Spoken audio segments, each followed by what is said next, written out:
Hello dear students. आज finally physics का exam finish हो गया। काफी दिनों से इंतजार था कब फिजिक्स का पेपर होगा। तो काफी सारे बच्चे अभी इस टाइम पे सो रहे होंगे। पेपर देने के बाद थोड़ा सा हेडेक हो जाता है। जिन बच्चों को अच्छी तैयारी होती है लेकिन उनके हिसाब से जब पेपर ना आए तो बच्चों का थोड़ा सा यहाँ से सर दर्द होना लाजमी है। तो कोई बात नहीं, जो भी आपने किया बेस्ट किया, टेंशन लेने की जरूरत नहीं है। बस अब तो एग्जामिनर ने इसको चेक करना है। गाइस, जिन बच्चों ने डे 1 से अच्छी प्रिपरेशन कर रखी है उनके लिए क्वेश्चन पेपर बहुत अच्छे लेवल का है। और जिन बच्चों ने कभी कभी पढ़ाई कर रहे हैं उनके लिए तो बहुत हार्ड पेपर लगेगा उनको, क्योंकि न्यूमेरिकल पोर्शन बहुत ज्यादा है और कंसेप्चुअल क्वेश्चन बहुत पूछे गए हैं। मतलब टिपिकल क्वेश्चन है पेपर में। और दूसरा एक चीज और पेपर में देखने को मिल रही है कि जैसे नॉर्मली क्या देखा जाता है कि डेरिवेशन भी होते हैं क्वेश्चन पेपर में, कुछ थ्योरेटिकल पार्ट होता है, न्यूमेरिकल पार्ट होता है, तो एक बैलेंस पेपर होता है। तो वो बैलेंस पेपर से ना हटके थोड़ा सा टेक्निकल बना दिया गया पेपर को। लेकिन ओवरऑल क्वेश्चन पेपर बहुत अच्छे लेवल का, इसको इजी समझने की तो भूल भी मत करना, अच्छा क्वेश्चन पेपर है। तो चलिए इस वीडियो के अंदर हम सेट 1 का सेक्शन ए डिस्कस करने वाले हैं। और हमारा पहला क्वेश्चन है, two charge negative q each are placed at the vertices A and B of an equilateral triangle ABC. If M is the midpoint of AB, the net electric field at C will point along. क्या बोला गया भाई? Question number 1 को देख लेते हैं। एक equilateral triangle है और इस इक्विलेटरल ट्रायंगल में ये चार्ज पॉइंट प्रेजेंट है। ये A, this is B, okay, and this is C, point C। क्या बोला उसने? जो M है, M is the mid point of AB। M दोनों का क्या भाई? मिड पॉइंट है। This is M। Negative Q इसके ऊपर है और नेगेटिव Q यहां पर प्रेजेंट है। तो पॉइंट C पर इलेक्ट्रिक फील्ड इंटेंसिटी पूछ रहा है। आप मुझे एक बात बताइए, पॉइंट A पर जो नेगेटिव Q चार्ज है, पॉइंट C पर इसकी वजह से इंटेंसिटी किधर होगी? Yes, along this side, let's E1, okay. और पॉइंट B पर जो नेगेटिव चार्ज है उसकी वजह से पॉइंट C पर इलेक्ट्रिक फील्ड इंटेंसिटी किधर होगी? इन दिस डायरेक्शन, क्योंकि इक्विलेटरल ट्रायंगल है तो बराबर होगा। E1 और E2 दोनों की वैल्यू बराबर होगी, तो E हम मान सकते हैं। ओके, दोनों के बीच में कितना एंगल है? 60 डिग्री। नाउ रिजल्टेंट कैसे निकालेंगे? पैरेललोग्राम बनाएंगे, ओके, और पैरेललोग्राम बना के this is the resultant intensity along CM। तो इसका जो करेक्ट आंसर है वो क्या है? Along CM। So option D is correct, along CM।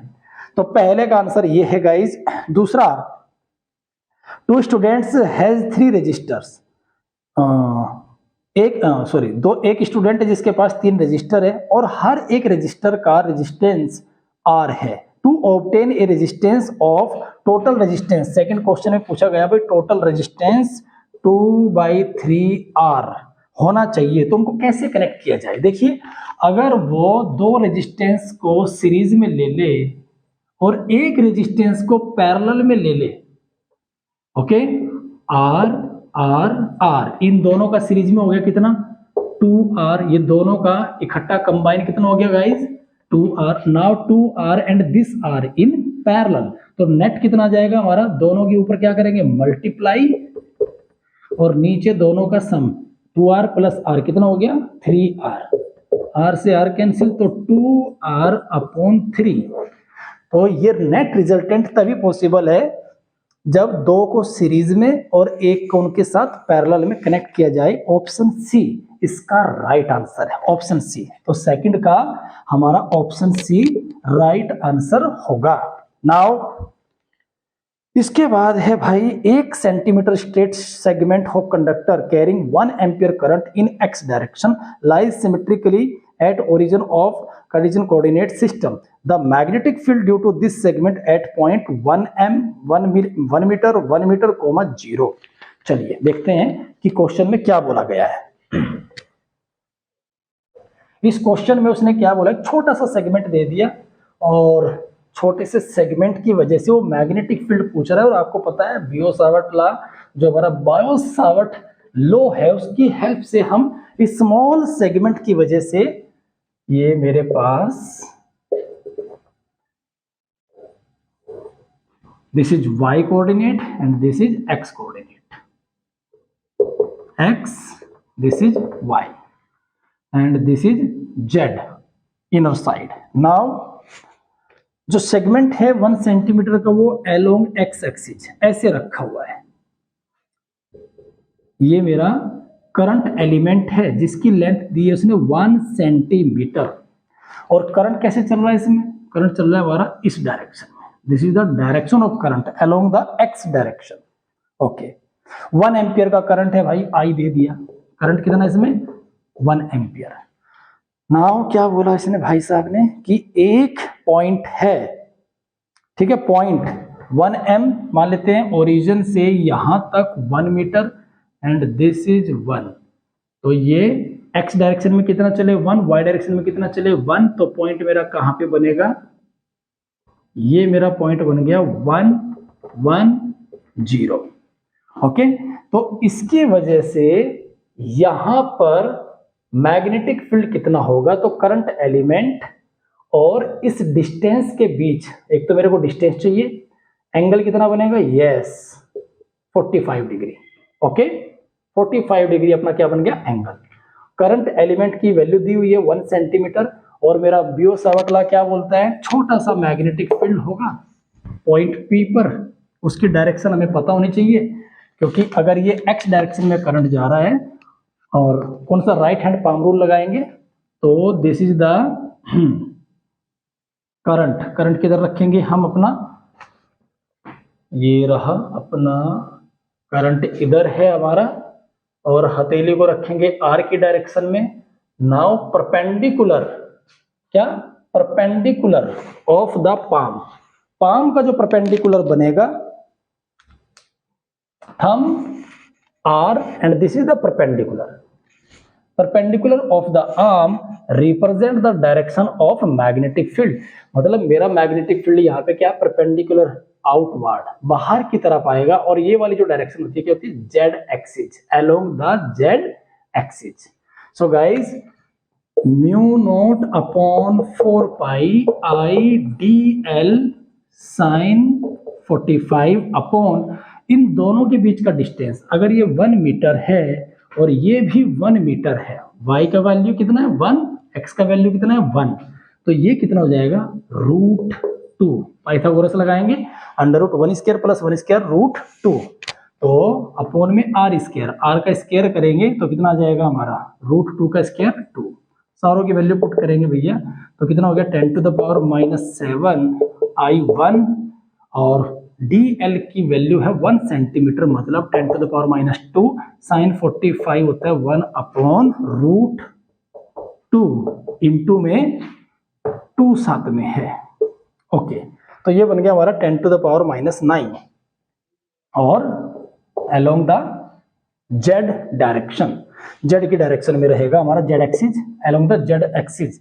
तो 10⁻⁹ अपॉन में 2√2 ठीक है। लेकिन ऐसा तो कोई ऑप्शन नहीं है, तो क्या हम करते हैं, इसमें से 10 निकाल लेते हैं अलग से। 10 इंटू 10⁻⁻10 इसको लिख सकते हैं 2√2, 2 से 10 डिवाइड हो गया भाई 5 टाइम्स, तो बन गया हमारा 5/√2 और 10⁻⁻10 अलोंग द z डायरेक्शन, बाहर की ओर, आउटवर्ड। तो ये वाली जो डायरेक्शन होती है हमारी बाहर की ओर, ये क्या होती है हमारी z प्लस, और अंदर वाली क्या होती है माइनस। तो इसका जो सही ऑप्शन हो जाएगा हमारा option C is the correct, option C इसका करेक्ट आंसर आएगा। नाउ इसके बाद है भैया हमारा the magnetic field due to a small magnetic dipole of dipole moment capital M at a distance r from the centre along the axis of the dipole is given by option 1। आपको electric dipole याद होगा, electric dipole में, और इसमें कोई फर्क नहीं होता, इलेक्ट्रिक डाइपोल की एक्सियल लाइन पर इलेक्ट्रिक फील्ड इंटेंसिटी कितनी होती थी हमारी? E is equal to 1/4 pi epsilon naught 2p upon x cube. तो बस P की जगह पे क्या आ जाएगा, magnetic dipole moment capital M। तो देख लीजिए किसमें है, x की जगह पे R है, तो option A is the correct. तो क्वेश्चन नंबर 4 का हमारा जो सही ऑप्शन है वो क्या है, A। अब आगे बढ़ते हैं अगले वाले क्वेश्चन में। एक सोलेनॉइड दी गई है गाइस, सोलेनॉइड में, और यहां पर एक एम्पियर मीटर लगा दिया भाई साहब ने, जेड वाई, और ये मैग्नेट नॉर्थ साउथ, और ये इधर मूव कर रही है और आर पार निकल जाएगी यहां तक। ठीक है, देखिए क्या होता है, जब कोई मैग्नेट किसी सोलेनॉइड के अंदर एंटर करती है तो ये इसके मोशन का क्या करेगी, अपोज करने के लिए ये अपना खुद का मैग्नेटिक फील्ड बनाएगी, और अपना जब ये खुद का मैग्नेटिक फील्ड बनाएगी तो किस डायरेक्शन में बनाएगी, इसके अपोजिट डायरेक्शन में। इसका मैग्नेटिक फील्ड किधर है, इसका मैग्नेटिक फील्ड इधर है बॉस, इसका मैग्नेटिक फील्ड तो इधर है, और इसका किधर बनेगा, इसके अपोजिट डायरेक्शन में, राइट। इसके अपोजिट डायरेक्शन में ये क्या बनाएगी, अपना मैग्नेटिक फील्ड। इधर मैग्नेटिक फील्ड बनाने के लिए करंट किधर घूमेगा भाई, करंट की डायरेक्शन हो जाएगी हमारी ये इस तरीके से, राइट। ये वाला मोशन होगा करंट का, तो करंट मेरा किधर आएगा, नीचे की ओर, और इधर जाएगा ऊपर की ओर। तो शुरुआत में Z2Y करंट चलेगा, करंट क्या चलेगा, Z2Y स्टार्टिंग में, जब तक ये यहां से लेके यहां तक आएगी सेंटर तक, तो करंट की डायरेक्शन क्या रहेगी, Z2Y। ओके, और जैसे ये बाहर निकली, सेंटर को इसने क्रॉस किया, तो डायरेक्शन अपोजिट हो जाएगी, क्योंकि अब ये जाने नहीं देना चाहती। पहले अपोज कर रही थी इंक्रीज होने का, अब ये मैग्नेट जब दूर जाएगी तो मैग्नेटिक फील्ड इसका क्या हो जाएगा, हमारा डिक्रीज, इस तरीके से। देखिए ध्यान से, अब ये मैग्नेट का मैग्नेटिक फील्ड डिक्रीज हो रहा है, तो इसका मैग्नेटिक फ्लक्स डिक्रीज हो रहा है, जिसका ये क्या करेगी, अपोज करने के लिए अब इसी की डायरेक्शन में मैग्नेटिक फील्ड बनाएगी, इसी की डायरेक्शन में, कि भाई कम मत कर अपना मैग्नेटिक फील्ड, मैं तेरे साथ हूं।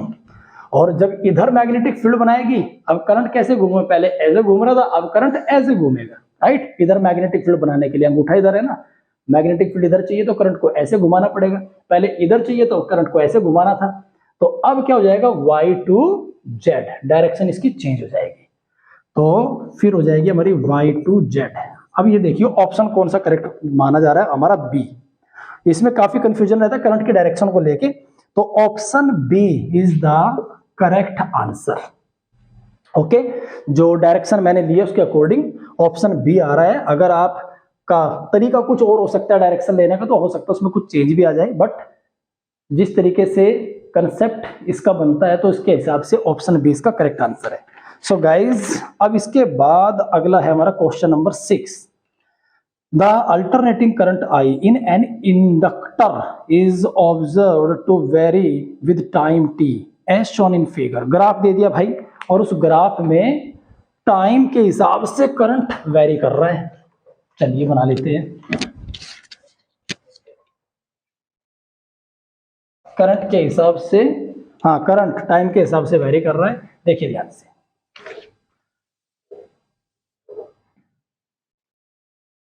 और ये टाइम है अपना t/2, 0 से t/2, and this is t। Current I, ये करंट है।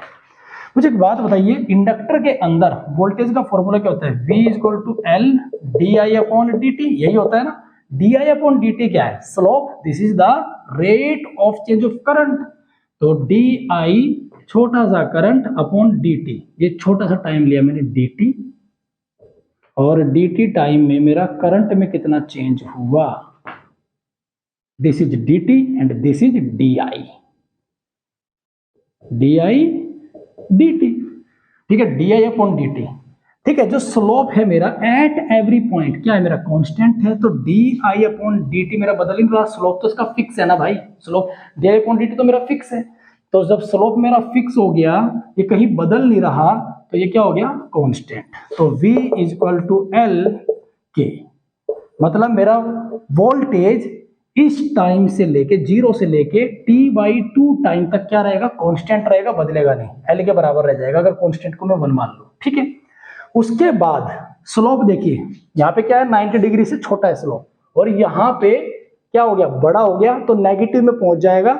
सो यहाँ पे करंट का जो मेरा स्लोप है वो नेगेटिव हो जाएगा, तो V equal to -LK, minus अभी भी कांस्टेंट रहेगा, वोल्टेज अभी भी कांस्टेंट रहेगा, बट डायरेक्शन चेंज हो जाएगी, माइनस में पहुंच जाएगा। तो इसका ग्राफ क्या बनेगा हमारा, 0 टाइम पे फिक्स, नीचे फिर ये फिक्स, इस टाइप का ग्राफ इसका बनेगा। तो ये हमारा voltage, this is current time, और 0 टाइम से लेके t/2 तक कांस्टेंट है वोल्टेज, ओके, 0 से t/2 तक कांस्टेंट है, बट स्लोप चेंज हो गया, मतलब नेगेटिव में पहुंच गया, फिर भी कांस्टेंट है बट नेगेटिव में, डायरेक्शन बदल गई वोल्टेज की। तो ये हमारा इसका option C is the correct answer, इसका ऑप्शन सी करेक्ट आंसर बन रहा है गाइज। इसके बाद है ट्रांसफॉर्मर, आई होप आप लोगों ने कर लिया होगा अच्छे से, ठीक है। सिंपल क्वेश्चन है ट्रांसफॉर्मर का, जो हमारा E1/E2 = N1/N2 के बराबर है। तो इसका ऑप्शन है 7th का आंसर आएगा आपका डी, ठीक है। और which one of the following statement is correct, electric field due to static charge is conservative and field line do not form close loop. बात सही है, लेकिन आगे भी पढ़ लो भाई, क्या पता कुछ और हो। Conservative and field line form close loops, electric field line कभी क्लोज लूप नहीं बनाती, वो मैग्नेटिक फील्ड लाइन बनाती है, ये बिल्कुल गलत है। नॉन कंजर्वेटिव होता नहीं, हमारा ऑप्शन डी भी खत्म है, वो भी नॉन कंजर्वेटिव है। तो इसका ऑप्शन ए, तो 8th का option A is the correct answer. Now question number 9, A tub is filled with a transparent liquid to a height of 30 centimetre. Okay, चलिए इसके बारे में देख लेते हैं। एक टब है भाई, और वो 30 सेंटीमीटर तक भरा हुआ है, ट्रांसपेरेंट मटेरियल है, ठीक है। और उसमें क्या दिया इसने, apparent depth of a coin, एक सिक्का पड़ा हुआ है, उसकी एपरेंट डेप्थ दे दिया भाई साहब ने 16 सेंटीमीटर। और उस मीडियम में, उस लिक्विड में जो ट्रांसपेरेंट है, लाइट की स्पीड पूछ रहा है। देखिए ये एक टब है, इसकी रियल डेप्थ है 30 सेंटीमीटर, और कॉइन उसको यहाँ पे दिख रहा है बेचारे को, और ये ऊपर तक भरा हुआ है, ओके। कॉइन यहाँ पर नजर आ रहा है, ये कॉइन है, ठीक है। और एपरेंट डेप्थ कितनी है वो, 16 सेंटीमीटर। फॉर्मूला क्या होता है, apparent depth y = real depth upon में रिफ्रैक्टिव इंडेक्स। तो यहां से पहले हम क्या निकालेंगे, इसका रिफ्रैक्टिव इंडेक्स निकालेंगे, म्यू की वैल्यू, ठीक है गाइज।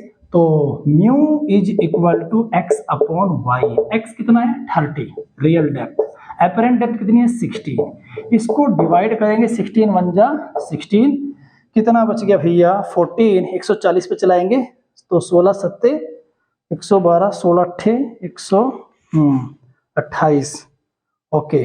तो ये हमारा लगभग आ जाएगा 1.14 है ना, तो 1.8 के आसपास आएगा, 1.8 अप्रॉक्स, ठीक है। अब मेरा रिफ्रैक्टिव इंडेक्स अगर इतना है, तो फॉर्मूला क्या होता है वेलोसिटी का, mu is equal to c/v, speed of light in free space upon में speed of light in medium. तो यहां से मुझे वेलोसिटी चाहिए, so v is equal to c/μ 3 × 10⁸ upon में म्यू कितना 1.8 काटेंगे तो ऑप्शन आएगा इसका 1.6, option A is the correct, 1.6 × 10⁸ metre पर सेकेंड, ये इसका आंसर बनेगा। Question number 10, atomic spectral emission lines of hydrogen atom are incident on a zinc surface, the line which can emit photo electrons from the surface are member of. किस series की member होगी जो zinc से photo electron निकाल सके। ये question ना तकड़े तरीके से लपेट के दिया हुआ है, बहुत अच्छे तरीके से। इसके लिए स्टूडेंट्स को ये पता होना चाहिए कि भाई जो जिंक है, जिंक से किसी इलेक्ट्रॉन को निकालने के लिए एनर्जी कितनी चाहिए, ओके भाई, निकालने के लिए कितनी एनर्जी चाहिए, पहले तो एनर्जी का पता होना चाहिए, मिनिमम एनर्जी रिक्वायर्ड जिंक की सरफेस से। ये जिंक है अपना, जिंक के अंदर से एक इलेक्ट्रॉन को इजेक्ट करने के लिए, बाहर निकालने के लिए 4.31 अप्रोक्स इलेक्ट्रॉन वोल्ट इतनी एनर्जी चाहिए। अब इतनी एनर्जी कौन सी सीरीज में अवेलेबल है? कम से कम इतनी, ज्यादा चाहे कितनी भी हो, ज्यादा चलेगी लेकिन इससे कम नहीं होनी चाहिए। ऐसी सीरीज एक ही बनती है, लेमन सीरीज। अगर आपने इसका पूरा स्टडी किया है तो इसका ऑप्शन 10th का सही आंसर है सी। ओके गाइस, नाउ इसके बाद है द एनर्जी, इसी से रिलेटेड है क्वेश्चन ये भी। Energy of an electron in an hydrogen atom in ground state. Ground state में कितनी है भाई? -13.6, और फिर वो ऊपर चला गया बेचारा और उसकी एनर्जी बढ़ के हो गई -0.544 इलेक्ट्रॉन वोल्ट। एन की वैल्यू भाई कौन से ऑर्बिट में पहुंच गया वो? ठीक है, देखिए फॉर्मूला क्या होता है हमारा 11th का देखते हैं। टोटल एनर्जी का फॉर्मूला होता है -13.6 upon n square electron volt. ये दे दिया उसने, ये पूछा है, तो n square is equal to -13.6 upon में -0.544, माइनस से माइनस कैंसिल, इससे इसको कैलकुलेट करेंगे तो ये आएगा अप्रोक्स 25। तो जब ये 25 आ जाएगा भाई एन स्क्वायर, तो एन इज इक्वल टू कितना आ गया? 5। खत्म।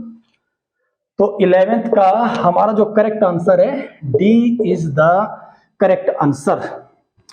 When the resistance measured between P and N ends of a PN junction diode is high. जब रेजिस्टेंस हाई हो जाता है, it can act as an, किसकी तरह बिहेव करता है? PN जंक्शन का रेजिस्टेंस अगर हाई हो जाए, हाई कब होता है याद है? जब हम उसको रिवर्स बाइजिंग में करते हैं। तो किसी भी PN जंक्शन को जब हम रिवर्स बाइजिंग में करते हैं गाइस,